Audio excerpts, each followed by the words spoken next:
এই জন্য নওজোয়ান ভাই, কথার প্রসঙ্গে এই জন্য বললাম, প্রথম কথা এটা গুরুত্বপূর্ণ দোস্ত আমার, বন্ধু আমার, যে সঙ্গী নির্বাচন খেয়াল, স্ত্রী একজন সঙ্গী, এটা নির্বাচনের ক্ষেত্রে ইসলাম ছেলের ক্ষেত্রে মেয়ের বিষয়ে দিক নির্দেশনা দিছে, মেয়ের ক্ষেত্রে ছেলের বিষয়ে দিক নির্দেশনা দিছে। দীর্ঘদিনের জীবন সঙ্গী এ নষ্ট হইলে, চরিত্রহীন হইলে, যার স্ত্রী চরিত্রহীন, এই সঙ্গী যার খারাপ, তার পুরা জিন্দিগি জাহান্নামের আগুন।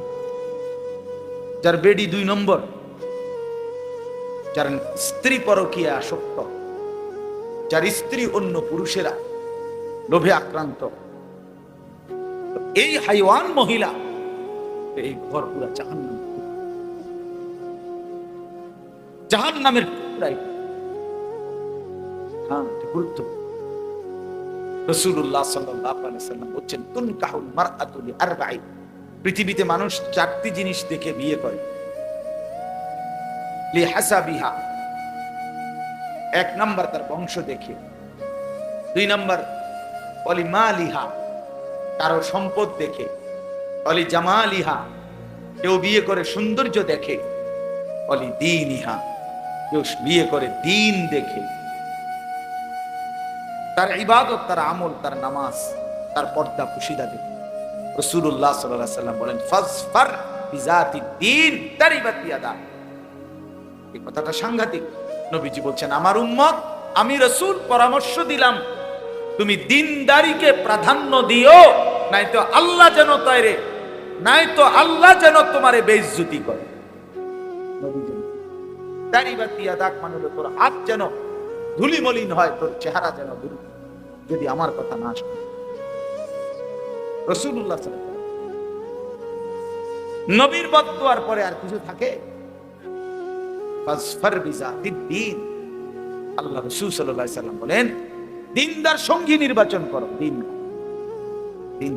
কোরআন শরীফ আছে, ইন্নামা ইউরিদুল্লাহু লিইউযহিবা আনকুমুর রিজসা আহলাল বাইত ওয়া ইউতাহহিরাকুম তাতহীরা। আল্লাহ বলেন, আমি একজন নারীর জন্য 5টি কাজের কথা বলেছি। 1 নাম্বার, নারী যেন তার ঘরে অবস্থান করে, ওয়াকারনা ফি বুয়ুতিকুন্না। 2 নাম্বার, ওয়ালা তাবাররাজনা তাবাররুজাল জাহিলিয়াতিল উলা, যদি একান্ত প্রয়োজনে বাইরে যেতে হয়, অজ্ঞ মূর্খ নারীদের মতো যেন বেপর্দা বের না হয়, শতভাগ শরীয়ত সম্মত বোরখা করে যেন বের হয়। 3 নাম্বার, ওয়া আকিমনাস সালাহ, নারী যেন 5 ওয়াক্ত নামাজ আদায় করে। ও আতিনাজ যাকাত, 4 নাম্বার, বছর শেষে যেন হিসাব করে যাকাত দেয়।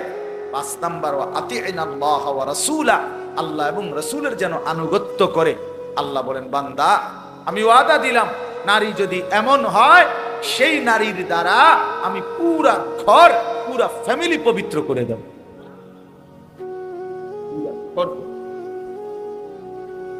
এক স্ত্রী চরিত্রবান, পুরা ঘর চরিত্র। এক স্ত্রী নামাজি, পর্দানশীল, তো পুরা ঘর পর্দানশীল, পুরা ঘর। আলহামদুলিল্লাহ, এমনি বলি শুকরের জন্য, আমার স্ত্রী, আমার বিবি আলেমা, তো আমার 3 বছরের মেয়েটা, আল্লাহকে সাক্ষী রেখে বলি, আপনি চলেন, খবর নিন, 3 বছরের ছোট্ট মেয়ে আমার বাসার গেট থেকে কোনোদিন হিজাব না দিলে বের হয়। এটা দিন, এটা স্ত্রীর দিনের প্রভাব তার সন্তান। রাসূলুল্লাহ সাল্লাল্লাহু আলাইহি ওয়াসাল্লাম বলছেন, আবার মেয়ের বাপকে বলছেন, ইজা খাতাবা আহাদুকুম মিম্মান তারদাউনা দীনাহু ওয়া খুলুকাহু ফাসাববিজুহু। তোমাদের কাছে তোমাদের মেয়ের ব্যাপারে যদি এমন ছেলের প্রস্তাব আসে, যার 2 জিনিসের ব্যাপারে তোমরা সন্তুষ্ট, এক হলো তার দ্বীন, আর এক হলো তার আখলাক। রাসূলুল্লাহ সাল্লাল্লাহু আলাইহি ওয়াসাল্লাম বলেন, চেহারা যেমনই হোক, সম্পদ যাই হোক, নিশ্চিন্তে এমন ছেলের কাছে মেয়েকে বিয়ে দিয়ে দাও। সঙ্গী, কোরআন শরীফ আছে। এবার মজার কথা শুনি, কোরআন কারীমের মধ্যে আছে, আল্লাহ তাআলা হাশরের ময়দানে নেককার স্বামী এবং স্ত্রীকে একসাথে ডাক দিয়ে আল্লাহ বলবে, উদখুলুল জান্নাতা আনতুম ওয়া আজওয়াজুকুম তুহবারুন।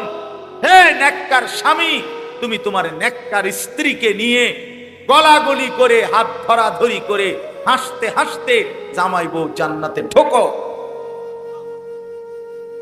উদখুলুল জান্নাতা আনতুম ওয়া আজওয়াজুকুম তুহবারুন। খুশি খুশি ঢুকলেই দেখবা ইউতাফু আলাইহিম বিসিহাফিন মিন যাহাবিন ওয়া আকওয়াবিন মিন ফিদ্দা। আল্লাহ বলে ভিতরে জান্নাতে ঢুকলেই দেখবা তোমার সামনে স্বর্ণের গ্লাস, স্বর্ণের থালা, রৌপ্যের গ্লাস ঘুরতেছে। তো বান্দা বলবে আল্লাহ ঘুরতেছে তো বুঝলাম, কিছু তো নাই ফেলেটা নেই। আল্লাহ তাআলা বলবে হ্যাঁ বান্দা দেবে তো, তোমার অর্ডারের অপেক্ষায়, তোমার মনে যা চাইবা তাই বলো, তৎক্ষণাৎ এখন উপস্থিত। মা তাশতাহিহিল আনফুস ওয়া তালাজ্জুল আ'য়ুন। এজন্য বন্ধু আমার, দ্বীন অনেক মজাদার, আল্লাহর কোরআন অনেক মজাদার, রাসূলুল্লাহ সাল্লাল্লাহু আলাইহি সাল্লামের সুন্নাত অনেক আনন্দদায়ক।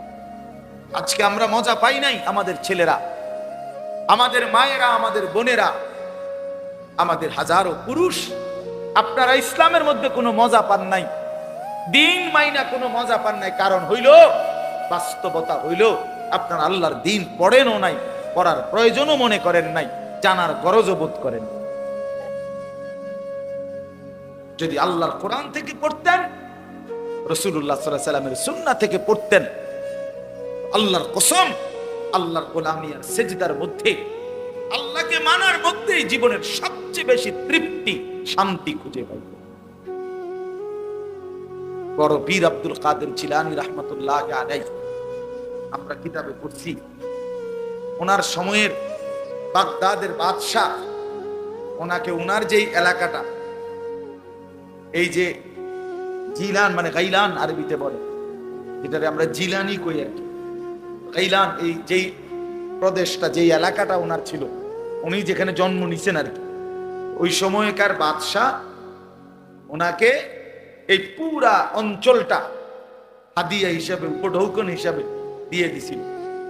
হযরত এটা আপনাকে দিলাম, এই পুরা, মনে করেন এই পুরা প্রদেশের যত খাজনা, ট্যাক্স, যত কিছু আপনার। তখন উনি বলছিলেন ওই বাদশাকে, বাদশাহ তোমার এই রাজত্ব তুমি নাও। রাত গভীরে তাহাজ্জুদের সেজদা দিতে গিয়া আমার কপাল যেটুকু মাটির মধ্যে লাগে, আল্লাহর কসম ওই মাটিটুকু আমার কাছে তামাম দুনিয়া তার মধ্যে যা আছে তার চেয়ে দাম। আমি গভীর রাতের সেজদা দিয়ে মাটিতে ওই মাটিটুকুর যে মর্যাদা পাই, মজা পাই, স্বাদ পাই, দুনিয়া আমার 1000 বার দিলেও আমি নেব না। হ্যাঁ, এই জন্য দোস্ত আমার, বন্ধু আমার, বাপ আমার, এটা বুঝা উচিত। এই মাহফিল গুলো, এই ওয়াজ গুলো, আমি ব্যক্তিগতভাবে শুধু নিয়ম সর্বস্ব ওয়াজ বুঝি না। আমার কথা এক কথা প্রয়োজন আপনারে 1000 বার বলবো, 1,00,000 বার বলি, তারপরও যেন কলিজায় ঢুকে বুঝতে চেষ্টা করি, ভাবতে শিখি। কোনো কারো সুরবালা, কারো টানবালা, কেউ ডোলে, কেউ গজল গাইলো, কেউ লড়লো, শুনলো, আরে ভাইয়া এতটুকু তো সফলতা না। জিন্দিগি পরিবর্তন হলো কিনা, কিছুটা বিবেক জাগলো কিনা, আমার অনুভূতির মধ্যে কিছু আসলো কিনা, এটা দেখার বিষয়, এটা দেখার বিষয়। এতটুকু বিবেক যদি নড়ে ওঠে, কোরআন শরীফ আছে, আল্লাহ বলছে আমার কোরআনের বৈশিষ্ট্য কি, অনেক, এর মধ্যে একটা বৈশিষ্ট্য হলো তাকশাইরু মিনহু জুলুদুল্লাযীনা ইয়াখশাউনা রাব্বাহুম। আল্লাহ বলে কোরআনের বৈশিষ্ট্য হলো যার অন্তরে আল্লাহর ভয় আছে, সে যখন আল্লাহর কোরআন শুনবে বা পড়বে, আল্লাহর কসম আল্লাহ বলে তার শরীরের চামড়ার পশমের যে উপরে, যে চামড়ার উপরে পশম, এগুলো দাঁড়ায় আছে। তাকশাইরু অর্থ হলো শিহরিত হয়ে উঠবে। সুম্মা তালিনু জুলুদুহুম ওয়া কুলুবুহুম ইলা যিকরিল্লাহ। আল্লাহ বলেন আমার কোরআন শুনতে শুনতে বান্দার অবস্থা এক পর্যায়ে এমন হবে, যে তার সারা দেহ এবং দিল আমি আল্লাহর স্মরণে ঝুঁকে পড়বে। সেজদা দিতে, হায় মানে আপনি এত বড়, আপনার শান এত বড়, আপনার সৃষ্টি এত বড়, আপনি কত, আপনি কত। এজন্য বন্ধু বাস, আমি এতগুলো কথা বলছি, লম্বা করে ফেলছি কথাটা, এই প্রসঙ্গটা আর কি। অর্থ হইল নীরবে মনোযোগের সাথে আল্লাহর কথা শুনবেন, দেখবেন আপনার মসজিদের ইমাম সাহেবের বয়ানই শুনবেন। ব্যক্তির কাঙ্গাল হবেন না, জনপ্রিয়তার কাঙ্গাল না, আল্লাহর কোরআনের দিকে ফিরবেন। বুঝেন না আমার? জনপ্রিয়তার ধোকা, আল্লাহর এটা ক্ষুদ্র, আল্লাহর ইচ্ছা। কেউ আল্লাহ কাউকে 1000 মানুষের সামনে বলায়, কাউরে দিয়ে আল্লাহ 10 জনের সামনে বলায়। এটা কোনো 10 জনের সামনে কথা বললে আল্লাহর কথা, আর 1000 সামনে বললে এই কোনোটার মধ্যে সফলতা কিংবা ব্যর্থতার কিছু নাই। বুঝেন নাই?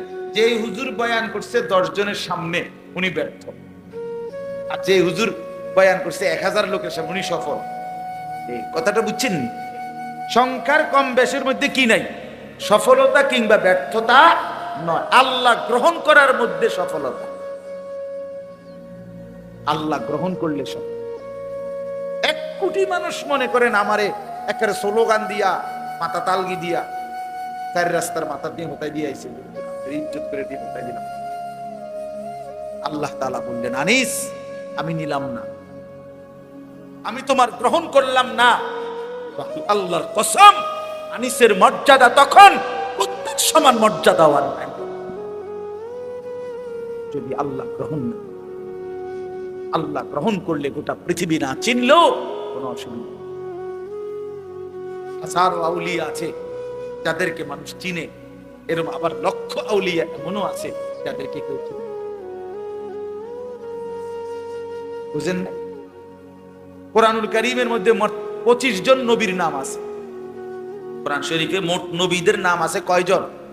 তো নবী মোট 25 জন। তো বাহিরে কই? বাকিদের কই? রাসূলুল্লাহ সাল্লাল্লাহু আলাইহি সাল্লামের সবগুলো হাদিস একত্র করলেও আরো নয়তো 15-20 জনের নাম পাওয়া যাবে। তো নবী মোট 30-35 জন। কথা বুঝছেন না? তো বাকিদের নাম কই? তো বাকিদের নাম যে পৃথিবীর কেউ জানে না, এই কারণে ওনারা ব্যর্থ।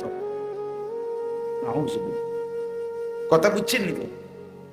রাসূলুল্লাহ সাল্লাল্লাহু আলাইহি সাল্লাম বিদায় হজ্জে যে সময় ভাষণ দেয় হজে, তখন নবীজির সামনে ছিল 1,20,000-এর চাইতে বেশি সাহাবী। হজ্জের মধ্যে আসছে তারা। তো হজ্জে তো আর একেবারে বুড়া গাড়া বাচ্চা কাচ্চা সব আইছে না, পাইতো তো আছে আরো বহুত। বুঝেন না এই কথাটা? বুড়া মানুষ আছে, সবাই তো আর একেবারে কর চুক্তি পুরা সবাই এসে পড়ছে না। কারণ নবীজি সাল্লাল্লাহু আলাইহি সাল্লাম তো হজে আসছে মদিনার থেকে। মদিনার থেকে গেছে কোথায়? মক্কায়, বিমানে নাকি? তো তখনকার সেই রাস্তা, কোথায় রাস্তা কোথায়? যাই হোক, তাহলে এই 1.25 লক্ষ নবী সামনে সাহাবী ছিল। বাড়ি ঘরের মধ্যে তো আরো আছে, সেগুলা বাদ দেন।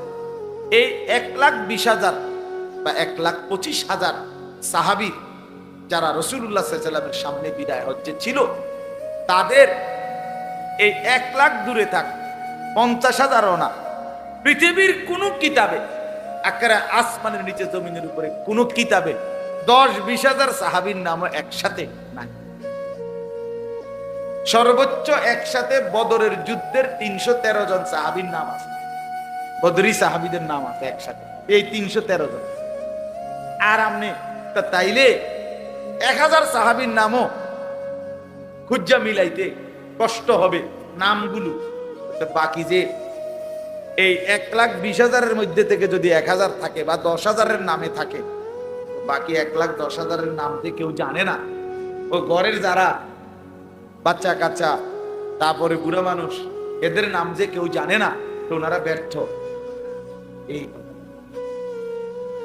এটা আমাদের যারা এখানে অনেক আলেম আছেন, অনেক মসজিদের ইমাম আছেন, আপনাদেরকে বলি ভাই, এটা ঘাবড়াবেন না আর কি। আমার ওয়াজ শুনে কি, হ্যাঁ আরে এত ওয়াজ করি তো মানুষ চিনেন, মানুষ চিনলে কি, মানুষ চিনলে কি না চিনলে, এটা আমার দিলের মধ্যে মনে রাখতে হবে। আমার মালিকের কথা বলার যোগ্যতা আল্লাহ আমারে সুযোগ দিছে। একজন বান্দার কাছে যে আমি বলতে পারছি আসমান ও জমিনের এটা সর্বশ্রেষ্ঠ নিয়ামত, আমার মালিকের কথা আমি বলতে পারছি। কত মানুষ আছে জীবনে আল্লাহর কথা বলতেও জানে না। 60 বছরের বৃদ্ধ বাবা, 40 বছরের বাবা, 70 বছরের মুসলমান আল্লাহর কোরআন দেখে দেখেও কুদুর সাইয়া সাইয়াও পড়তে পারে না। এত বড় বদনসিব, মন্দ কপাল, দুর্ভাগা মুসলমান, দুর্ভাগা। ওই মুসলমান বদনসিব মিয়া, মনে রাখবেন আমার নাম, আমি বলে গেলাম। ওই মুসলমান দুর্ভাগা, ওই মুসলমান মন্দ কপাল, যে হায়াতের 40 বছর 50 বছর পার করলো, কিন্তু আল্লাহর কোরআনটা দেখে দেখেও সাইয়া সাইয়াও পড়তে পারে না, রিডিং শুদ্ধ। হায় মুসলমান, এত কথা কার জিহ্বা দিয়া বল? এই চোখ দিয়া কত কিছু দেখলাম, মালিকের কোরআন কেন দেখলাম? যুবক ভাই, তুমি 12 বছর 14 বছর 16 বছর পড়লা, কি পড়লা ভাইয়া? এতগুলো বই পড়লা, এতগুলো জেনারেল বই পড়লা দুনিয়া কামাই করার জন্য। দুনিয়াই তো আর কিচ্ছু না। কোন বাংলা বইয়ের মাকসাদ আখিরাত? কথা বলেন না কেন? কোন অঙ্ক বইয়ের মাকসাদ কবরের আযাব থেকে মাফ? কোন সমাজ বিজ্ঞান, পদার্থ, রসায়ন এই বইয়ের মাকসাদ জাহান্নামের আযাব থেকে মুক্তি? তাহলে কি দুনিয়া? কথা বলেন না কেন? বলেন না কি? সাফ কোন? দুনিয়া, দুনিয়া, দুনিয়া উপার্জন। অথচ অসংখ্য মূর্খ বকলম নাম দস্তখত দিতারে না, টিপসই দেয়, টিপসইও দিতারে না, আঙ্গুল দইরা দন লাগে। এরকম বেডই সারা পৃথিবীর সমস্ত কিছু ভোগ করতেছে। পুরা দুনিয়া, বাড়ি গাড়ি, নারী, ক্ষমতা, দালান, বিল্ডিং, প্রভাব, প্রতিপত্তি। তো ওই দুনিয়া কেমনে ভোগ করলো? বলেন না কেন? এখন কর দুনিয়া ভোগ করলো কেন? এরকম কেউ নাই আপনাদের? না, নামটাও লিখতে জানে না, অথচ দুনিয়া ভোগ করতেছে। দুনিয়ার সব কিসিমের আরাম আয়েশের এই জীবন উপভোগ করছে। এই জন্য বাপ, এই পড়াগুলো বাদ দিতে বলি না, জেনারেল পড়া বাদ দিতে বলতেছি না। আমি কুমিল্লা ভিক্টোরিয়া কলেজ থেকে মাস্টার্স পাস করছি।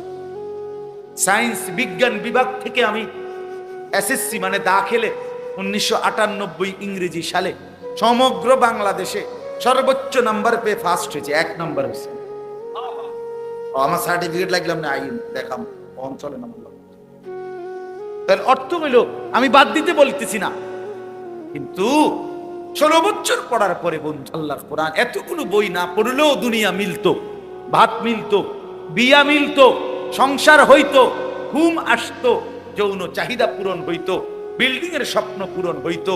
কিন্তু আল্লাহর কোরআন ছাড়া, সেজদা ছাড়া, নামাজ ছাড়া, আল্লাহর বন্দেগী ছাড়া, আল্লাহর কসম বাপ আমার, বন্ধু আমার, এক ঢোক পানি কবর থেকে নিয়ে হাসরে আখিরাতে কোথাও মিলবে না। দুনিয়া এমনি মিলেছে। ওই মেয়েটা সরা তো বা দুনিয়া এমনি মিলেছে। আমি তো বলি মিয়া, বুবা মানুষও দুনিয়া ভোগ করে, করে না? বুবা মানুষ ভাত খায়নি, বুবা মানুষ ঘুমায় কিনা, বুবা মানুষ পেশাব পায়খানা করে কিনা, বুবা মানুষ বিয়া করে কিনা, বুবা মানুষের বাচ্চা কাচ্চা হয় কিনা। তাহলে বোঝা গেল দুনিয়া বুবাও ভোগ করতে পারে। তাহলে দুনিয়া ভোগ করার জন্য কথা না বললেও চলতো, কিন্তু আল্লাহর কোরআন কেন পড়তে পারলেন না এই জবান থাকার পরে? এই জিহ্বা দেওয়ার পরেও কেন পারলেন না?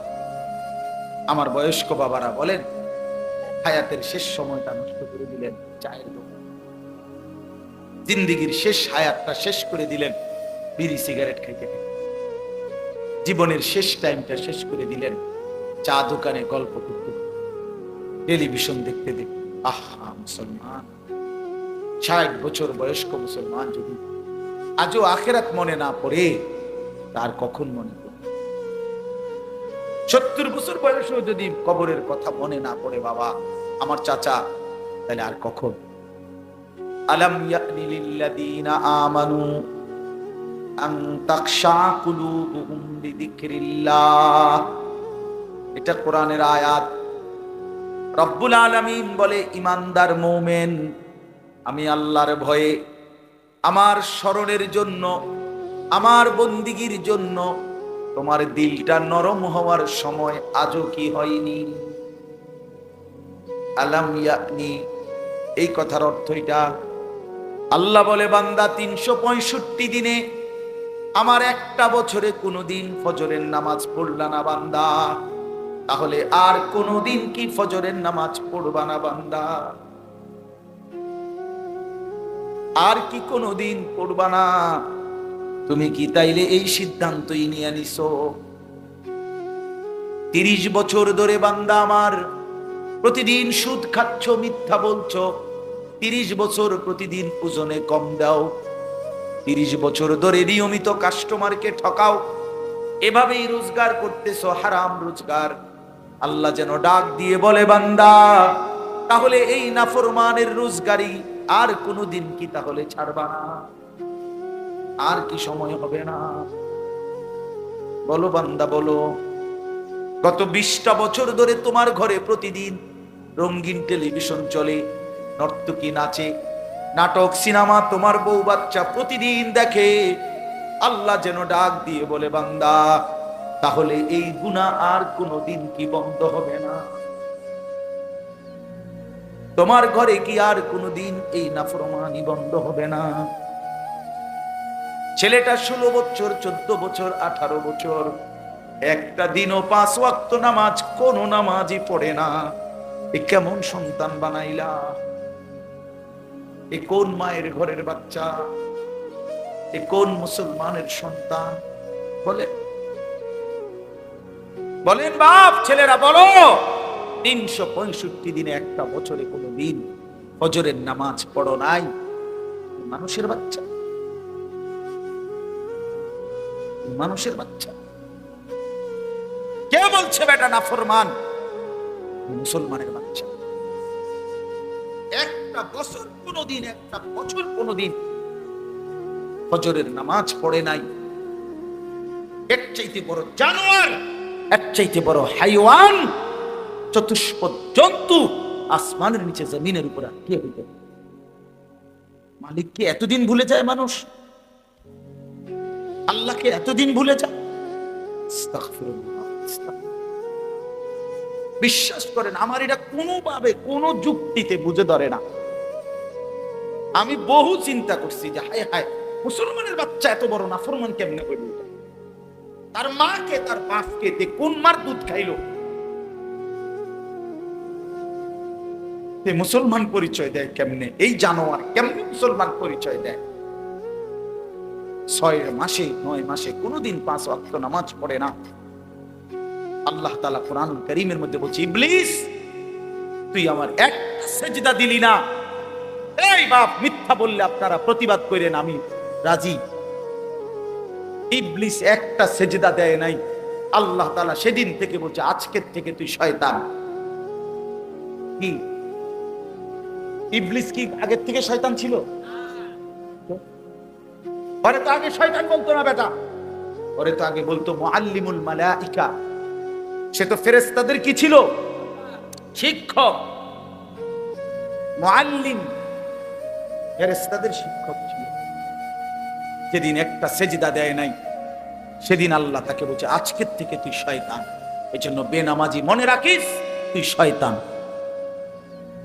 সাফ বললাম, সাফ, বেনামাজি শয়তান। যার কপালে সেজদা নাই, তুমি শয়তান। আল্লাহ তাআলা কোরআনুল কারীমের মধ্যে বলছে, ইবলিস তুই সেজদা দিলি না, ফাখরুজ ফাইন্নাকা রাজিম, বের হ বেঈমান, আজকের থেকে তুই অভিশপ্ত। আউযু বিল্লাহি মিনাশ শাইতানির, অভিশপ্ত। আজকের থেকে তুই বিতাড়িত। এজন্য সেজদা যার কপালে নাই, সে রাজিম, অভিশপ্ত। কোরআন শরীফে আছে, আল্লাহ বলছে, ওয়া ইন্না আলাইকাল লানাতা ইলা ইয়াউমিদ্দিন। ইবলিসকে আল্লাহ বলছে, ইবলিস তুই আমার সেজদা দিলি না, একটা সেজদা, আজকের থেকে নিয়ে কিয়ামত দিবস পর্যন্ত তোর উপরে আমি আল্লাহর লানত, লানত, লানত। এজন্য বেনামাজি, তোর উপরে খোদার গজব, খোদার লানত, খোদার লানত, খোদার লানত। ভাত খাবে, এটা কোনো অসুবিধা নেই। ভাত তরকারি আল্লাহ আটকাবে না, মাছ গোস্ত আল্লাহ আটকায় না। ঘুম, পেশাব, পায়খানা, যৌন চাহিদা পূরণ, এগুলো আহামরি কিচ্ছু না। আল্লাহ বলে কুলু ওয়া তামাত্তাউ কালিলান ইন্নাকুম মুজরিমুন। আরে নাফরমান, খা বেটা, কিছু সময়ের জন্য দুনিয়া খা বেটা, ভোগ কর বেটা। আমি আটকাইতাম না, দুনিয়া আটকাবো না, ভাত খাইতে বাধা দিব না। ভাত আমি খানা, পেশাব, ঘুম, যৌন চাহিদা পূরণ, আল্লাহ বলে বান্দা, এগুলো আমি আটকাই না, এগুলো আমি কুত্তার চাহিদাও পূরণ করি। তোরটা পূরণ করতাম, আমার কুত্তাও খায়, তুই খাইতি না, খা বেটা। বাতে না দুগা খাই দিয়ে না বেটা, পাঙ্গাই সারি, আর কিতা তেলাপিয়া, আর কি ধন্যবাদ, কাঁচা মরিচ, জিরা, টমাটো, দুন্দুল, করলা, আর কিতা, হ্যাঁ, লম্বা সিম, ছোট সিম, আর বাজারে এই তো দুনিয়া ভোগ করে না। লাল শাক, পাট শাক, আর কি? আল্লাহ বলে আমার জঙ্গলের বাঘ প্রতিবেলা গোশত খায়, আমার জঙ্গলের সিংহ প্রতিবেলা গোশত খায়। তোর চাইতে তো বেশি দুনিয়া আমি তা করে খাওয়া।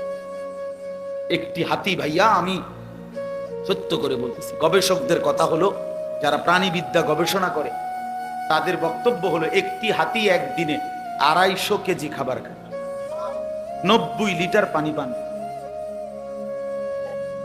250 কেজি খাবার। একটা হাতি তো, গোটা পৃথিবীতে হাতি একটাই তো না, বাংলাদেশে হাতি একটাই। আমি একবার চিড়িয়াখানায় দেখছি, বাঘেরে গোশত দিছে খাইতে। আমি জিজ্ঞাসি, ভাই কদ্দুর দিছেন? যে প্রতিবেলা 20 থেকে 22 কেজি গরুর গোশত দেওয়া, 20-22 কেজি গরুর গোশত একবারে এক বসায় খাইতে পারবেন এমন একটা ভাগ্যবান হাত উঠান। আমনেরে আমি খাবাইয়া কালকে বাইতাম, আজকে কালকে গোশত কিনে রাখলে মরিবাসি যা হইব মাহফিল, কালকে কি বা আমনেরে 22 কেজি গোশত খাওয়া সম্ভব? আমরা বলেন না বাপ, নারাজ হইয়েন না, ছেলেরা নারাজ হইও না। বন্ধু আমার, আমি দিল জাগাইতে চাই, বিবেক জাগাইতে চাই। কেন সেজদা দিবা, কেন নামাজ পড়বা না? ভাই আমার, বন্ধু আমার, ওই মালিকের সাথে নারাজ হলাম, আল্লাহর সাথে রাগ করলাম কেন? আল্লাহকে ভুলে চাই কেন? কোরআন শরীফ আছে, ইয়া আইয়ুহাল ইনসান মা গাররাকা বিরাব্বিকাল কারীম। রব্বুল আলামিন বলে, হে মানুষ, আমার মতো দয়ালু মেহেরবান মনিব, আমার মতো এমন মাওলা, কেমনে রে তুমি বান্দা আমারে ভুলে গেলা? মা গাররাক, কে তোমারে আমার মতো দয়ালু মালিক থেকে ভুলায় দিল? কে তোমারে ধোকা দিল? কোন বন্ধু পেলা বান্দা, কোন সঙ্গী পেলা আমার চাইতে উত্তম, যাকে পেয়ে তুমি আমি আল্লাহকে ভুলে গেলা? বলো না যুবক ভাই, পর্দার আড়ালের মা যদি শুনে থাকেন, মা আপনাকেও বলি, মা বোন আমার, কারে দেখাইতে আপনি বেপর্দা হইলেন? যে পুরুষগুলো বেপর্দা আপনারে দেখে, তারা কি কোনোদিন আপনারে ধন্যবাদ জানাইছেন? তাইলে কোন বেপর্দা নারীকে বলেন, একজন বেপর্দা মহিলাকে বলেন, হে বেহায়া নারী, ওই বেহায়া, তোরে কোনোদিন কোন পুরুষ দেখা ধন্যবাদ দিছিস? সবাই তোর রূপ যৌবনের দিকে তাকাইয়েই তো ছিল, লোভের দৃষ্টিতে, উপভোগের দৃষ্টিতে, কামনার দৃষ্টিতে, অবৈধ বাসনার দৃষ্টিতে। এছাড়া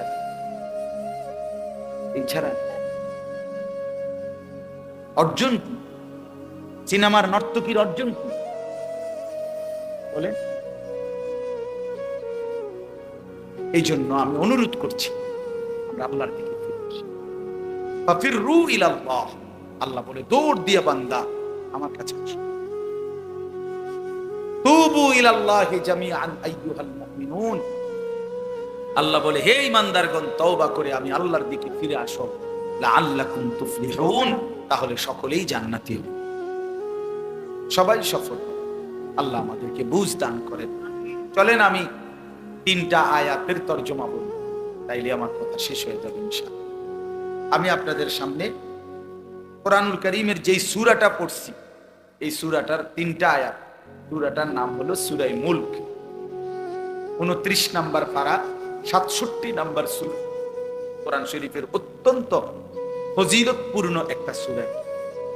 রাসূলুল্লাহ সাল্লাল্লাহু আলাইহি ওয়াসাল্লাম বলেন, যে ব্যক্তি নিয়মিত এই সূরাটি তেলাওয়াত করবে, আল্লাহর নবী সাল্লাল্লাহু আলাইহি ওয়াসাল্লাম বলেন, তুমজিহি মিন আযাবিল কবর, এই সূরাটা তাকে কবরের আযাব থেকে মুক্তি দিবে। এই সূরা কবরের আযাব থেকে মুক্তির একটা রক্ষা কবচ। সূরা মুলক 29 নম্বর পারা, 67 নম্বর সূরা। আমার বাপ, একটা মিনিট শুধু বুঝেন, রাসূলুল্লাহ সাল্লাল্লাহু আলাইহি ওয়াসাল্লাম অসংখ্যবার উম্মতের কাছে কবরের আযাবের ব্যাপারে সতর্ক করেছে। কবরের অনেক হাদিস, অনেক অনেক হাদিস বিশ্বাস করে। হযরত ওসমান রাদিয়াল্লাহু তাআলা আনহু, আপনারা ওনার নাম জানেন, ইসলামের 3য় খলিফা নাকি? এই ওসমান রাদিয়াল্লাহু তাআলা আনহু, তিনি যখন কোন কবরের সামনে দাঁড়াইতেন, অঝরে কাঁদতেন। হাত্তা ইয়াবুল্লা লিহিয়াতাহু, হাদিস আছে যে ফলে ওনার দাড়ি ভিজে যেত কাঁদতে কাঁদতে। তো ওনার সঙ্গী সাথীরা জিজ্ঞেস করতেন, হযরত, হে আমিরুল মুমিনিন ওসমান, আপনি কবর দেখলে এইভাবে কাঁদেন কেন? আপনি তো জাহান্নামের কথা বললো, এতটা কাঁদেন না, কবরের কথা দেখলেই আপনি এভাবে অঝরে কাঁদেন কেন?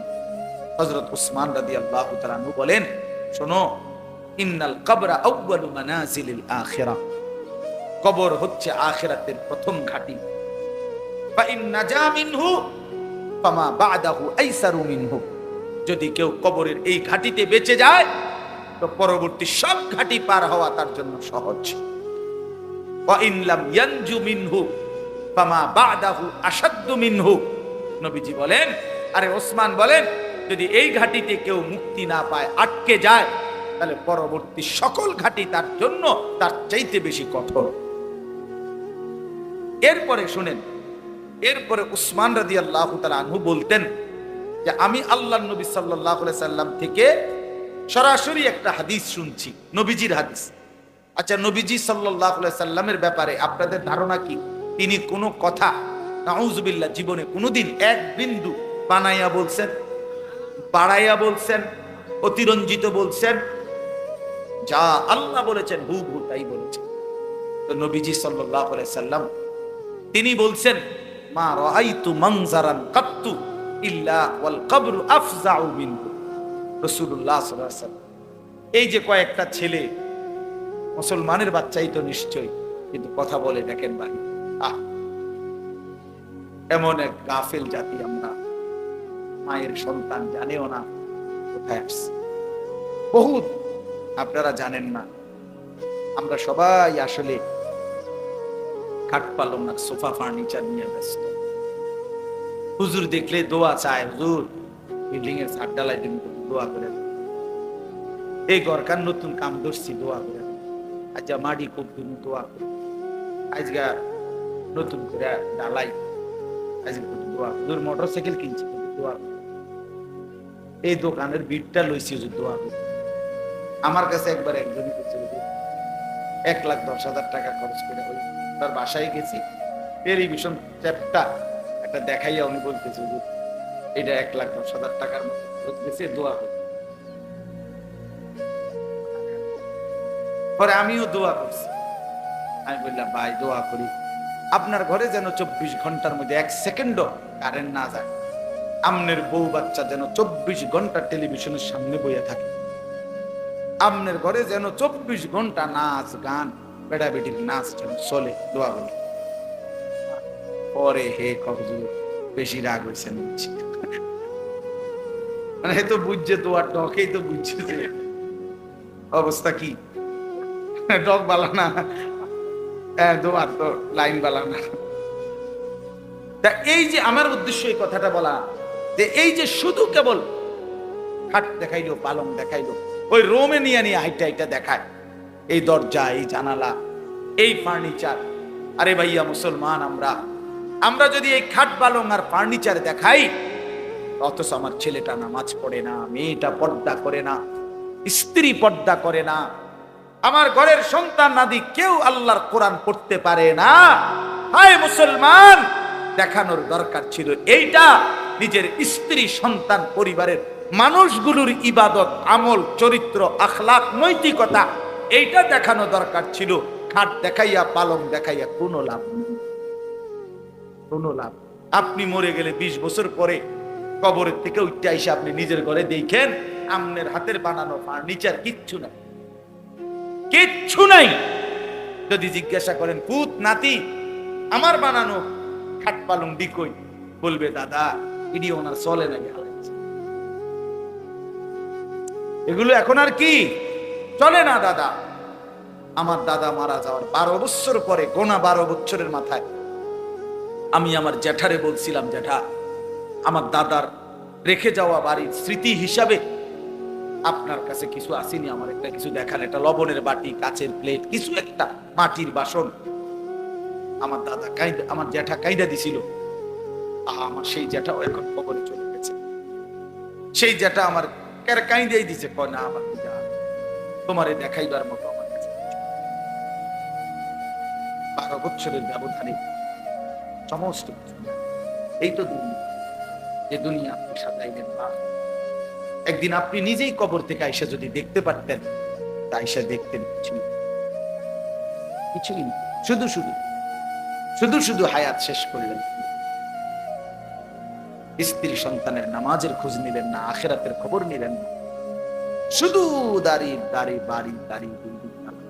আল্লাহ আমাদেরকে বুঝদান। তো বলতেছিলাম যে রাসূলুল্লাহ সাল্লাল্লাহু আলাইহি ওয়াসাল্লাম অনেক হাদিসের মধ্যে এই কবরের আযাবের ব্যাপারে গুরুত্ব দিয়েছেন, বারবার উম্মতকে সতর্ক করছেন আল্লাহর নবী সাল্লাল্লাহু আলাইহি ওয়াসাল্লাম। তো নবীজির এই হাদিস, উসমান রাদিয়াল্লাহু তাআলার এই ঘটনা বললাম। এরপরে শুনেন, হযরত বারা ইবনে আযিব রাদিয়াল্লাহু তাআলা আনহু একজন সাহাবী, উনি বলেন আমরা একদিন নবীজির সাথে এক সাহাবীর জানাজায় গেলাম। আমি দেরি করব না, এই অল্প সময় শেষ করে দিচ্ছি।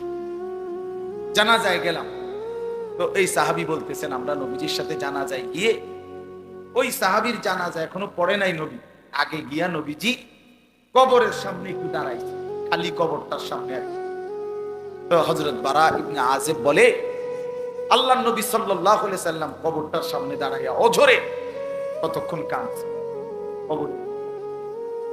তো আমরা সবাই, সাহাবী বলতেছেন আমরা সবাই নবীজির সাথে কাঁদলাম, অনেকক্ষণ কাঁদা নবী চোখের পানি ফেলে মুছে, এরপর আমাদের দিকে তাকাইয়া বলছে ইয়া ইখওয়ানি বিমিসলি হাদা ফাআইদু, এ আমার সাথীরা, বন্ধুরা, আমার সাহাবীরা, এই কবরের জন্য, এমন একটা জায়গার জন্য তোমরাও প্রস্তুতি ফাআইদু, সবাই রেডি হও এই খবর। এভাবে আল্লাহ আমার বাপ আল্লাহর নবী সাল্লাল্লাহু আলাইহি সাল্লাম 5 ওয়াক্ত নামাজের পরে নবীজি যে কয়েকটা বিষয়ে নিয়মিত দোয়া করতেন প্রত্যেক নামাজের পরে, এর মধ্যে একটা ছিল এটা, আল্লাহুম্মা ইন্নী আউযু বিকা মিন আযাবি জাহান্নাম ওয়া মিন আযাবিল কবর ওয়া মিন ফিতনাতিল কবর ওয়া মিন ফিতনাতিল মাসীহিদ দাজ্জাল ওয়া মিন ফিতনাতিল মাহইয়া ওয়াল মামাত। এই দোয়াটা নবীজি 5 ওয়াক্ত নামাজের পরে, এর মধ্যে একটা অংশ হলো যে আল্লাহ আমি কবরের আযাব থেকে পানাহ চাই। অথচ রাসূলুল্লাহ সাল্লাল্লাহু আলাইহি সাল্লামের এক যাররা বিন্দু পরিমাণ কোনো গুনাহ নাই, আছে কি? কথা বলেন না কেন? এক সুতা কোনো গুনাহ, তিনি মাসুম, তিনি নিষ্পাপ, তিনি নিষ্পাপ। হাসরের ময়দানে আল্লাহ তাআলা নবী সাল্লাল্লাহু আলাইহি সাল্লামের অগণিত মর্যাদা আল্লাহ দান করছেন, দিয়ে রাখছেন। নবীজি বলছেন আনা আউয়ালু মান ইয়াকরাউ বাবাল জান্নাহ, আল্লাহর নবী সাল্লাল্লাহু আলাইহি সাল্লাম বলেন আমি সেই মুহাম্মদ যে সর্বপ্রথম জান্নাতের কড়া দরজার আমি নাড়াম। কিলা মান, ফেরেশতা বলবে আপনি কে? আমি বলবো মুহাম্মদ। ফেরেশতা ফাফুতিহাল বাব, দরজা খুলবে আর বলবে হে আল্লাহর রাসূল আনতাজিরু লাক, আমি তো আপনার অপেক্ষাই করছি, আপনি আসবেন, আপনি উদ্বোধন করবেন, আপনি প্রথম ঢুকবেন, তারপরেই তো সবাই ঢুকবে, এটাই তো মালিকের ফয়সালা। এত সম্মান, এত মর্যাদা যার, সেই তিনি প্রতিদিন 5 ওয়াক্ত নামাজের পরে কবরের আযাব থেকে আল্লাহর কাছে পানাহ চায়। আমি কে? বলেন বাবা, বলেন।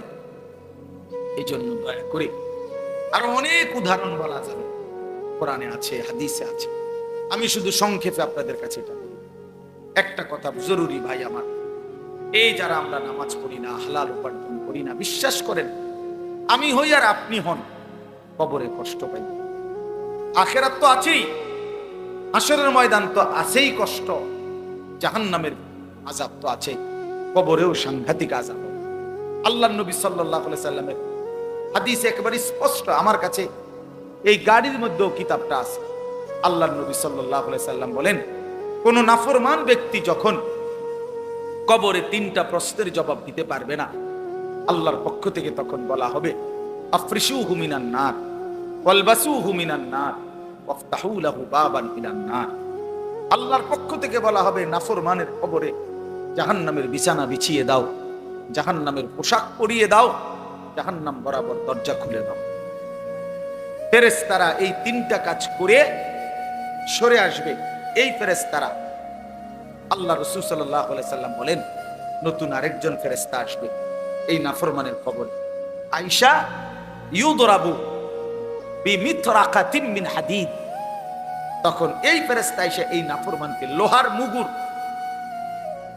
মুগুর যে লোহার বড় হাতুড়ি দিয়ে এমন জোরে একটা আঘাত করবে, খোদার কসম নবীজি বলছেন, আঘাতটা কোথায় করবে? বরবাতান বাইনা উযুনাইহি, তার 2 কান বরাবর আঘাত করবে। একটা আঘাতে আল্লাহ রাসূল সাল্লাল্লাহু আলাইহি ওয়াসাল্লাম বলেন, ফায়াসিহু সাইহাতান, এই নাফরমান এত জোরে চিৎকার করবে, ইয়াসমাউহা মান ইয়ালিহি ইল্লা সাকালাইন, মানুষ এবং জিন ব্যতীত আল্লাহর সব মাখলুক শুনতে পায়। দোস্ত আমার, নিজের উপরে রহম, নিজের উপরে করা। রাসূলুল্লাহ সাল্লাল্লাহু আলাইহি ওয়াসাল্লাম প্রতিদিন বলছে, নবীজি কবর প্রতিদিন ডাক দেয়, কবর ডেকে ডেকে সবাইকে বলে, দুনিয়াবাসী, আনা বাইতুদ দুধ, আমি পোকামাকড়ের, আনা বাইতুল ওয়াহদা, আমি একাকী, আনা বাইতুল গুরবা, আমি অপরিচিত, আমার কাছে আইলে কেউকে চিনবা না, কাউকে পাইবে। রাসূলুল্লাহ সাল্লাল্লাহু আলাইহি ওয়াসাল্লাম বলেন, কোন নাফরমানের কবর যখন তাকে রেখে ফেরেশতারা চলে যাবে, কবর তখন তাকে প্রথম মিনিটেই এমন একটা চাপ দিবে, ডান পাশের মাটি বাম দিকে, বাম দিকের মাটি ডান পাশে। আল্লাহর কসম, নবীজির এই হাদিসে রাসূলুল্লাহ সাল্লাল্লাহু আলাইহি ওয়াসাল্লাম বলেন, এতে করে ডান পাশের হাড্ডি পাঁজর ভাঙ্গা বাম দিকে ঢুকে যাবে, বাম দিকের গুলো ডান দিকে ঢুকে যাবে। বন্ধু আমার, আমি দেখাই, আমরা তো ছাত্র জীবনে ওস্তাদের কাছে পড়ছি ভাই আমার, রাসূলুল্লাহ বলেন, আত্তা তাখতালিফা আদলাউহু, তার 2 পাশের হাড্ডিগুলো এইভাবে 2 আঙ্গুল যেভাবে ঢুকে গেছে, এইভাবে একটা একটার সাথে ঢুকে যাবে। খোদার কসম, আল্লাহ যদি বলো রাসূলের কথা মিথ্যা, তাহলে আমি আর কার কথা বলবো?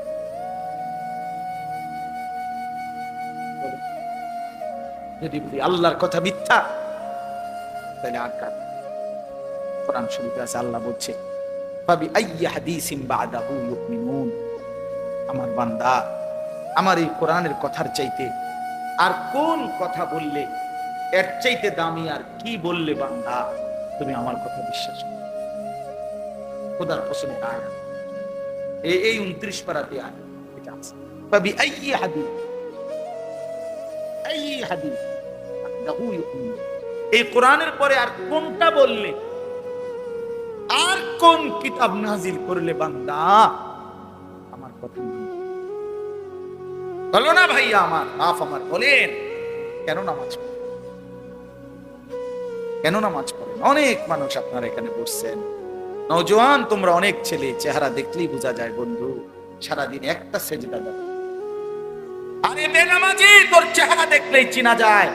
বেনামাজি নির্লজ্জ, বেনামাজি অসভ্য, বেনামাজি গাদ্দার। গাদ্দার, গাদ্দার, গাদ্দার, বেনামাজি, বেয়াদব, বেনামাজি, চূড়ান্ত বেয়াদব, অসভ্য, অসভ্য, অসভ্য, হাইওয়ান, এটা জন্তু জানোয়ার ছাড়া কিচ্ছু। আল্লাহ তাআলা মানুষের শরীর বানাইছে সেজদার জন্য, নাই তো কোমর ভাঙা হওয়া, হাঁটু ভাঙ্গা, কোনুই ভাঙ্গার কোনো দরকার ছিল না বাতের লাগে। খানা খাওয়াইতে এত কিছু লাগে না। গরু, ছাগল, জন্তু জানোয়ারে আল্লাহ তাআলা এত আইটেম দিয়ে খাওয়াইছেন, এমনি খাও। আমার ভাই, আমার বন্ধু, কেন নিজের উপরে জুলুম করছেন? আমি এক কষ্ট করে আমার ওই মৌলানা ইমাম আমার যে দাওয়াতটা দিয়েছে, বিশ্বাস করেন অনেক পেরেশানি করতে হয়, কতবার যে ফোন দিছে হয় যেন টাইম মতো আসতে পারে। নিজের অনেক ব্যস্ততা, ফজরের পর থেকে বয়ান শুরু। আমি গতকাল সন্দীপ ছিলাম, ফজরের পরে ওইখানে বয়ান করে এরপরে স্পিড বোট হইয়া আইসা আরো কত ছোটখাটো কাজ সারছি, আরো দুইখানে বয়ান থাকার জন্য না। আপনি খবর নিয়ে আসেন, সব মানুষকে এক ধরনের পাল্লা না পান। আমি এক ফেরিওয়ালা, স্বাভাবিকভাবে অস্থিরতা বোধ করি খুব, যে আমার এই নওজোয়ান ছেলেগুলো নামাজ পড়বে, ইসলামের জন্য, দ্বীনের পক্ষে থাকবে, এদের দুনিয়া সুন্দর হবে, আখিরাত সুন্দর। এই জন্য আজকে রাত গভীরে বললাম, আমরা প্রত্যেকেই কবরের আযাব থেকে বাঁচার চেষ্টা করি, নাই তো কষ্ট হবে। বা কোরআন শরীফে আছে, আল্লাহ ফেরাউন এবং তার বংশধরের ব্যাপারে বলছে, আন্নারু ইউরাদুনা আলাইহা গুদুওয়ান ওয়া আশিয়া। আল্লাহ তাআলা বলেন, ফেরাউন আর তার দলবলের কবরে প্রতিদিন সকাল সন্ধ্যায় আগুন পেশ করা হচ্ছে, আগুনের শাস্তি হচ্ছে। কোরআন শরীফের আয়াত।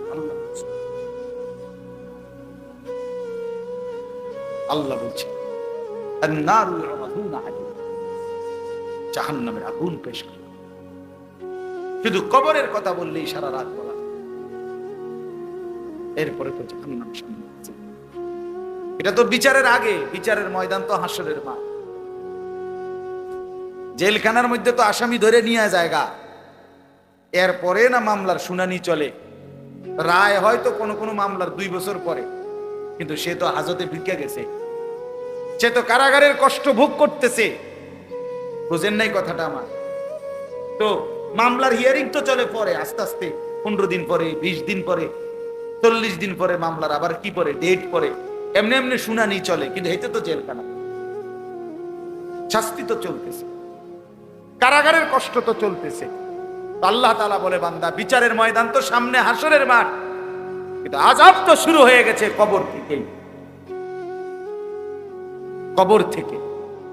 এই জন্য আমরা প্রত্যেকে ইনশাআল্লাহ, এই যে কয়জন, আমার এত মানুষের দরকার নেই, আমি ইমামের কাছে বলছি, যদি 2 জনও শুনে বেটা, কোনো অসুবিধা নাই। ফেরিওয়ালার একটা নিয়ম মনে রাখেন, আমি এই জন্যই বললাম আমি এক ফেরিওয়ালা। ফেরিওয়ালার নিয়ম হলো, ফেরিওয়ালা বলতেই থাকে রাস্তার এই মাথার থেকে ওই মাথা পর্যন্ত, সে বুঝে আমার মাল কেউ না কেন, কোনো ঘর থেকে কোনো মহিলা পুরুষ ডাক না দোক, আমি আমার কথা আমি বলতেই হবে। এই ওলামায়ে কেরাম ফেরিওয়ালা, আপনাদের কাছে ফেরি করছি আমরা আখিরাত, পরকাল কেউ গ্রহণ না করলেও কোনো অসুবিধা নাই। কোরআন শরীফে স্পষ্ট আল্লাহ পাক আমাদের জন্য একটা অসাধারণ সান্ত্বনা আছে, মজার বিষয় আছে আমাদের জন্য। আল্লাহ কোরআনে নবীকে বলছে, বন্ধু, আপনি দিবানিশি আল্লাহর কথা বলে যান, বলে যান, শুধু এতটুকু মনে রাখবেন, কেউ গ্রহণ করুক আর না করুক, আপনারে যেটা প্রতিদান নেকি, এটা বরাবর 100-100। আমার মাল চলক বা না চলক এটা আমি বুঝি, আমনের যেটা আমনের প্রফিট আমনের দিয়ে দেব বাবুরে, আমার মাল আমি পরে চিন্তা। এইটা আমাদের সান্ত্বনা, এটা আমাদের সান্ত্বনা। আমার 30 বছরে কেউ গ্রহণ না করুক, কোনো অসুবিধা নেই। এমন নবীও ছিল পৃথিবীতে যাদের কাছে কেউ কালেমা পড়েন, কি হয়েছে? ওনারা ব্যর্থ। 950 বছরে নূহ আলাইহিস সালাম কালেমার দাওয়াত, 950 বছর, বুঝেন? মানে 950 টাকা, 50 টাকা কম 1000। 50 টাকা কম 1000 টাকা সদর। আর 950 বছর আমাদের বাপ দাদা 14 গোষ্ঠীর হায়াত কয়জনের একত্র করলো? চিন্তা করছেন? এই 950 বছর আল্লাহর কথা বলছে, দিবা নিশি লাইলাম ওয়া নাহারা। কোরআন শরীফ আছে, রাতেও দিনেও 80 জনের বেশি লোক কালেমা পড়ে। 950 বছর মানুষ এগুলা কেমন শক্ত হারামি। আইরে একটা ঘুষি দিলাম, ওই বাচ্চার তোরা কি ডাকাইতে ডাক। আরে বাপরে বাপরে, মানুষ এত শক্ত হারামি হয় কেন? চিন্তা করছেন কি মানুষ? আল্লাহ আমাদের কলিজার মধ্যে আখিরাতের ভয় দান করেন। এবার চলেন তরজমাটা বলি। আল্লাহ তাআলা বলেন, ইন্নাল্লাযীনা ইয়াখশাউনা রাব্বাহুম বিল গায়ব, যারা আমি আল্লাহকে না দেখে আমাকে, আমার কথাগুলোকে বিশ্বাস করে, ভয় করে, আমার কবর, আমার আখিরাত, আমার মিজান, আমার ফুলসিরাত, আমার হাসর, আমার জান্নাত জাহান্নাম, আমি আল্লাহকে যারা ভয় করে, কবরকে যারা ভয় করে, জাহান্নামকে যারা ভয় করে। আল্লাহ রাসূল সাল্লাল্লাহু আলাইহি সাল্লাম তাফসীরের মধ্যে ব্যাখ্যা করে নবীজির হাদিস বর্ণনা করছে, আল্লাহকে ভয় করে, আল্লাহ বলেন অর্থ হইল যে গুনাহ ছেড়ে দেয়। একটা সহজ কথা মনে রাখবেন, যে গুনাহ বর্জন করে সে আল্লাহকে ভয় করে, যে আল্লাহকে ভয় করে সে গুনাহ বর্জন করে। এটা কাগজের এই পিঠ ওই পিঠ, এই পিঠ থাকলে এই পিঠ থাকবেই, এই পিঠ রাখতে হইলে এই পিঠ রাখতেই হবে, অর্থাৎ এই দুইটা আলাদা করা যায় না। কাজে যে আল্লাহকে ভয় করে সে গুনাহ থেকে বিরত থাকে, যে গুনাহ থেকে বিরত থাকে সে আল্লাহকে ভয় করে। এজন্য গুনাহ এবং নাফরমানির মধ্যে লিপ্ত চুরি, ডাকাতি, জিনা, ব্যভিচার, মদ, জুয়া, সুদ, ঘুষ, বেপর্দা, বেহায়াপনা, নাচ, গান, হালাল হারামের মিশ্রণ, এইটা যার জীবনে, এ যদি মাইক দিয়েও শিক্ষার দিয়া বলে আমি আল্লাহকে ভয় করি, তুই বেটা মিথ্যাবাদী, মিথ্যাবাদী, মিথ্যাবাদী বেটা, ঠকাবাজ বেটা, প্রতারক। আল্লাহকে ভয় করে সে গুনাহ থেকে বেঁচে থাকে, গুনাহ থেকে বেঁচে থাকে সে আল্লাহকে ভয় করে। বুঝছেননি বাংলা কথাটা? কোন আল্লাহকে ভয় করে যে গুনাহ থেকে বেঁচে থাকে সে, বলেন তো? আল্লাহকে ভয় করে যে গুনাহ থেকে বেঁচে থাকে সে, গুনাহ থেকে বেঁচে থাকে যে আল্লাহকে ভয় করে সে। আজকে এটা মেইন কথা। ইন্নাল্লাযীনা ইয়াখশাউনা রাব্বাহুম বিল গায়ব, না দেখে যারা আল্লাহকে ভয় করে, আল্লাহর কথাগুলোকে ভয় করে, আখিরাতকে ভয় করে, আল্লাহ বলেন আমি ওয়াদা দিলাম লাহুম মাগফিরাতুন ওয়া আজরুন কাবীর, আমি তাদের পেছনের জিন্দেগি সব গুনাহ মাফ করে দেব, সর্বশ্রেষ্ঠ পুরস্কার জান্নাত দিয়ে দেব। এরপরে আল্লাহ বলেন আসিররু কাওলাকুম আবিজহারু বি ইন্নাহু আলিমুম বিযাতিস সুদূর। আল্লাহ বলে বান্দা, কথাবার্তার ক্ষেত্রে তোমার তিনটা অবস্থা আমি জানি। এক হলো তুমি কিছু কথা জোরে বলো, কিছু কথা আস্তে আস্তে গোপনে গোপনে বলো, আর কিছু কথা না বইলা অন্তরের মধ্যে জল্পনা কল্পনা করো। আল্লাহ বলে মনে রাখবা তিনটাই আমি 100 জানি। জোরে বললেও আমি জানি, আস্তে বললেও জানি, কলজের ভিতরে রাখলেও আমি কি জানি। মজার কথা শুনেন, তাফসীরের মধ্যে আছে, কারে তাফসীরে কুরতুবীতে সরাসরি আছে এই আয়াতের ব্যাখ্যায়। মক্কার কুরাইশরা, ওই যে কাফের যারা নবীজির বিরোধিতা করত, তো এরা মাঝে মধ্যে নবীজির বিরোধিতায় যে পরামর্শ করত, নবীজির বিরুদ্ধে ষড়যন্ত্র করত, তো কইতে গিয়া একজন আরেকজনের বিরুদ্ধে আসতে বলছে, এই অর্থ হলো আসতে বলো। কেন? কাইলা ইয়াসমা রাব্বা মুহাম্মদ, বলতো যাতে মুহাম্মদের খোদা শুনতে না। আসতে কবেটা সমস্যা কি শুনলে? তো হেরাই কইতো, জানো সমস্যা হইলো মুহাম্মদের খোদা যদি শুনতে পায় তো জিবরাইল রে কইয়া জানাই দিই, এসে লাভ হইতো না। তো আল্লাহ তাআলা বলে বান্দা, আরে বেঈমান বেকুব, কি কষ্ট তোরা, আমি আল্লাহর ব্যাপারে এই নি ধারণা বুঝি, আর ফোন লাগাইলে আমি আর শুনি। আমরা ছেলে পেলে মনে করে এগুলা, বুঝছেন না? আমাদের নওজোয়ান ছেলে পেলে মনে করে বল্টু লাগাই লাইছি, ইয়ারফোন খালাস, আর কেউ শোনে না। আরে না ফরমান, মালিক সব শোনে, মালিক সব শোনে। রাতের 2টায় তুমি মনে করছো কেউ দেখে না, কেউ দেখে না, মা ঘুমায় গেছে, বাপ ঘুমায় গেছে, তুমি উলঙ্গ ছবি দেখতেছো সারা রাত। হায় যুবক, খোদার কসম, আল্লাহ ডাক দিয়ে বলে আলা ইয়ালামু মান খালাক বান্দা যে সৃষ্টি করেছে সে জানবে না, সে দেখবে না, এ কেমনে ভাব, কেমনে ভাব? এই জন্য আল্লাহ বলেন আসিররু কাওলাকুম আবিজহারু বি ইন্নাহু আলিমুম বিদাতিস সুদূর। বান্দা আস্তে বলো কিংবা জোরে বলো অথবা অন্তরের ভিতরে যা লুকিয়ে রাখো, আমি আল্লাহ সব কিছু পুরাপুরি জানি। জানি কিনা? আল্লাহ থেকে আড়াল করা যাবে কিনা? আলা ইয়ালামু মান খালাক। আল্লাহ বলে বান্দা একটা যুক্তি শুধু শুধু, যিনি সৃষ্টি করলেন তিনি জানবে না, এটা কেমনে ভাবলা? এটা যিনি বানাইলেন তিনি বুঝবে না কোনখান দিয়া কথা বলে? এটা জানে না। শুধু কোম্পানি যদি না জানে তো তুমি কি জানো? তো বানানে ওয়ালা মালিক আল্লাহ, তিনি বলেন আলা ইয়ালামু মান খালাক, যিনি সৃষ্টি করলেন তিনি বুঝি জানবে না। কেমনে ভাবলা যুবক? কেমনে ভাবলা মা বোন? কেমনে ভাবলেন বাবা? আল্লাহ জানবে না? আল্লাহ বলেন আলাম ইয়ালাম বিআন্নাল্লাহা ইয়ারা। আল্লাহ বলে বান্দা তুমি জানো কি, আমি কিন্তু তোমাকে সারাক্ষণ দেখি। কতক্ষণ? কতক্ষণ? আবার বলেন আল্লাহ দেখেন কতক্ষণ? সারাক্ষণ। রাত 2টা দিনের 2টা আল্লাহর কাছে বরাবর। আল্লাহ অন্ধকারে যেমন দেখে আলোতে তেমনই দেখে। দেখে না? 7 আসমানের উপরে যেই ফেরেশতা হাঁটে, 7 তবক জমিনের নিচে যেই পিঁপড়া হাঁটে, আল্লাহ বলে বান্দা 2টাই আমি এক নজরে বরাবর দেখি। আমারে ফাঁকি দিবা কেমন? আল্লাহকে ফাঁকি যায় না। চলেন কথা শেষ। রাত গভীরে আমরা সবাই মিলে আখিরাতের ভয় করে, জাহান্নামের ভয় করে, নিজের কবরের কথা মনে করে, মৃত্যুর কথা মনে করে গুনাহ ছেড়ে দেওয়ার এক সিদ্ধান্ত নেই। বলেন ইনশাআল্লাহ। যুবক ছেলেরা, ভাই, হাত জোর করে বন্ধু আমার আমি অনুরোধ করলাম, নামাজ পড়ো, নামাজ পড়ো। আজকে একটা আশ্চর্য কথা শুনো, এই শেষ কথা।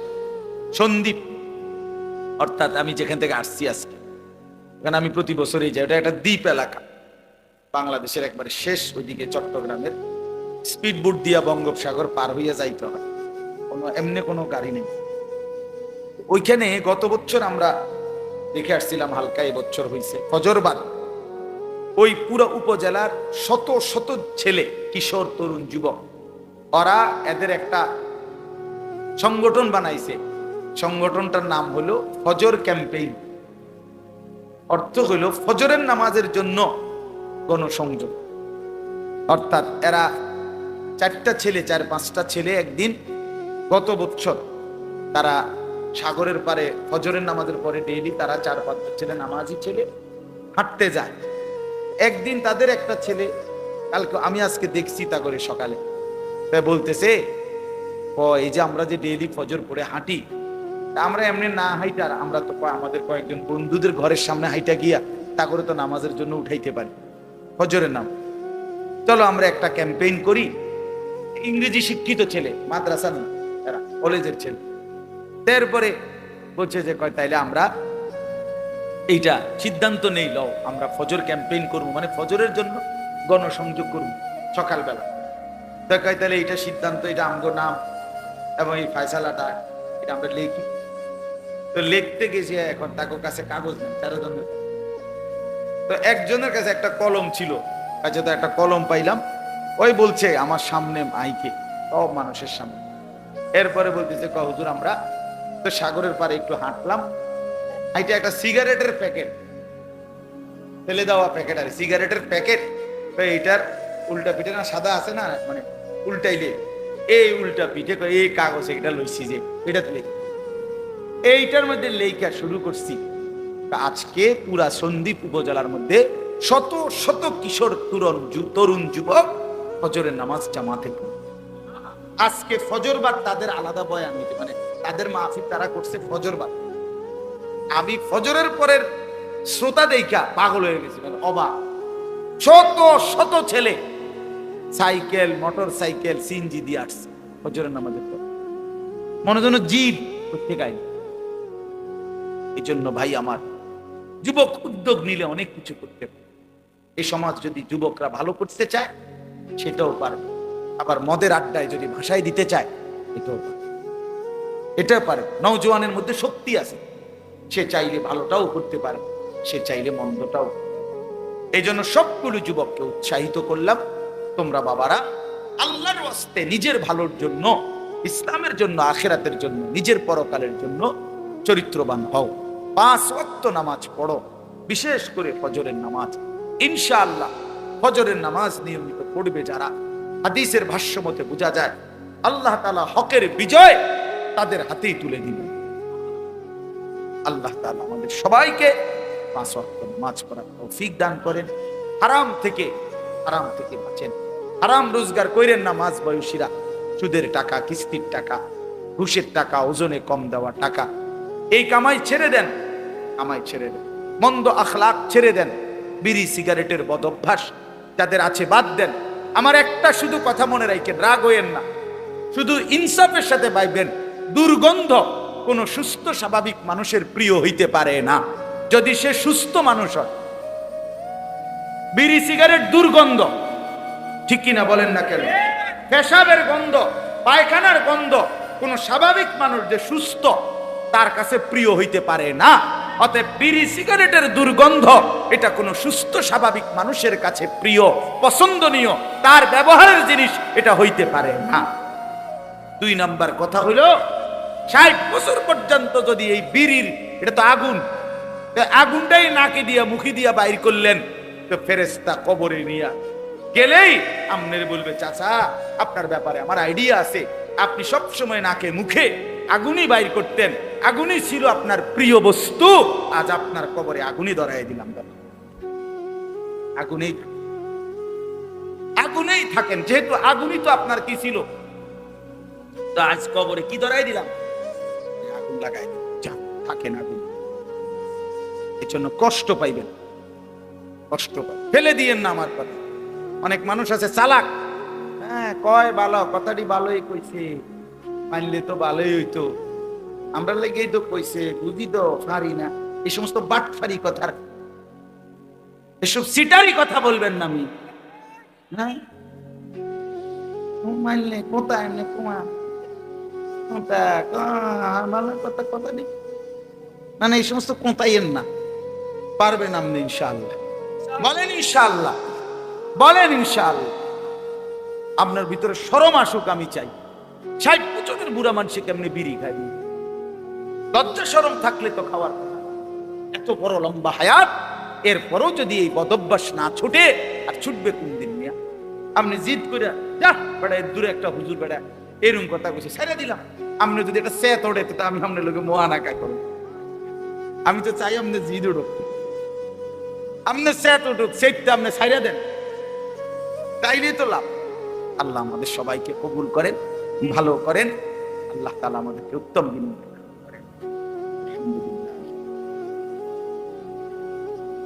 আল্লাহুম্মা আনতাস সালাম মিনকাস সালাম তাবারাকতা ইয়া যাল জালালি ওয়াল ইকরাম ইয়া আরহামার রাহিমিন ইয়া আরহামার রাহিমিন ইয়া আরহামার রাহিমিন। মাওলায়ে কারীম আপনি মাফ করে দেন, রব্বে কারীম আপনি মাফ করে দেন, মেহেরবান মাওলা আপনি মাফ করে দেন। রাত অনেক গভীর মাওলা, আল্লাহ পেছনের দিকে তাকায়া দেখি সব গুনার গুনাহ মাওলা, জীবনটা নাফরমানিতেই শেষ হয়ে গেছে। এ যেন জাহান্নামের আগুনে জ্বলছে জীবনে মাওলা। আজ রাত গভীরে কবরের আযাবের কথা মনে পড়লো মাওলা, জাহান্নামের আযাবের কথা মনে পড়লো। আল্লাহ আপনার কাছে ফরিয়াদ করছি, আপনার শাহী চৌকাঠে ভিখারির মতো হাত পাতলাম, আপনি মাফ করে দেন, আপনি মাফ করে দেন, আপনি মাফ করে দেন। আযাব দিলে মাওলা আপনার কোনো লাভ নাই, মাফ করে দিলে আপনার কোনো ক্ষতি নাই, মাফ করলে আপনার কমবে না, মাফ না পেলে আমাদের উপায় থাকবে না। আয় আল্লাহ আপনি মাফ করে দেন, আয় আল্লাহ আপনি মাফ করে দেন। আগামী জিন্দেগি সুন্দর করে দেন, ঈমান আমলের দৌলত দান করেন, তাকওয়ার জীবন দান করেন। আপনাকে ভয় করবার মতো জীবন দান করে, গুনাহ থেকে বাঁচবার তৌফিক দান করে, সেজদাওয়ালা কপাল বানিয়ে দেন, কাঁদনেওয়ালা চোখ বানিয়ে দেন, জিকিরওয়ালা জবান বানিয়ে দেন, মোহাব্বতওয়ালা দিল বানিয়ে দেন, বন্দিগি সুন্নতওয়ালা জীবন বানিয়ে দেন। আল্লাহ সমস্ত কবরবাসীদেরকে মাফ করে দেন, কিয়ামত পর্যন্ত কবরের আযাব মাফ করে দেন, কবরগুলোকে জান্নাতের টুকরা বানিয়ে দেন, আপনার নূরে রহমত দ্বারা ভরপুর করে দেন। আল্লাহ আমরা যারা বেঁচে আছি আমাদের হায়াত সুন্দর করে দেন, আখলাক সুন্দর করে দেন, ঈমান আমলের দৌলত দান করেন, আগামী জিন্দেগি কাজে লাগাবার তৌফিক দান করেন, যুবক ছেলেগুলোকে নামাজি বানিয়ে দেন। আল্লাহ আমি ভিক্ষা চাইলাম মাওলা, আল্লাহ আমি ভিক্ষা চাই মাওলা, নওজওয়ানের সেজদা চাই মাওলা, নওজওয়ানের সেজদা চাই মাওলা, যুবকের গোলামি চাই মাওলা। আল্লাহ একটা যুবককে বঞ্চিত করেন না, একটা কিশোর ছেলেকে বঞ্চিত করেন না মাওলা। আল্লাহ প্রতিটা ছেলেকে নামাজি বানিয়ে দেন, নামাজি বানিয়ে দেন, চরিত্রবান বানিয়ে দেন, মোবাইলের আসক্তি থেকে বাঁচান, নারীর আসক্তি থেকে বাঁচান, মদ জুয়ার আসক্তি থেকে বাঁচান, পর্দার আড়ালের মা বোনদেরকে পর্দা পুশিদা দান করেন, আবেদা সালেহা বানান, মা ফাতেমা রাবেয়া বসরিয়ার মতো বানিয়ে দেন।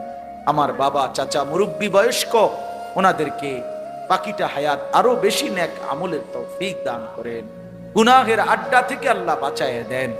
আল্লাহ উলামায়ে কেরামকে রহম করম করেন, তালিবে ইলমদেরকে কবুল করেন, মাদ্রাসা খানা কবুল করে নেন, আল্লাহ এই মাহফিল খানা কবুল করে নেন। আল্লাহ যে যেভাবে সহযোগিতা করেছে প্রত্যেককে উত্তম বিনিময় দান করে, অসুস্থ বিমারি যারা শিফা করে দেন, কামাই রুজিতে হালাল বরকত দিয়ে দেন, প্রবাসে বিদেশে যারা সহি সালামতে নিরাপদে রাখেন। আল্লাহ যে যেই মাকসাদে দোয়া চেয়েছে প্রত্যেকের নেক মাকসাদ পূরণ করে দেন। আল্লাহ আমাদের জীবন সুন্দর করে দেন। রাত গভীরে মাওলা আবারও ফরিয়াদ করছি মাওলা, জীবনটা কাজে লাগাবার তৌফিক দান, আমার দেশের উপরে খায়ের ও বরকত দান করুন, গোটা দেশকে নিরাপদ করে দেন। একজন ন্যায়পরায়ণ শাসক আমাদেরকে দান করেন, একজন ইনসাফগার শাসক দান করেন। আল্লাহ একজন ইনসাফগার শাসক দান করেন, একজন ন্যায়পরায়ণ শাসক আমাদেরকে দান করেন। ইসলাম নিয়ে বাঁচতে চাই আল্লাহ, আমরা সিজদা দিয়ে বাঁচতে চাই আল্লাহ,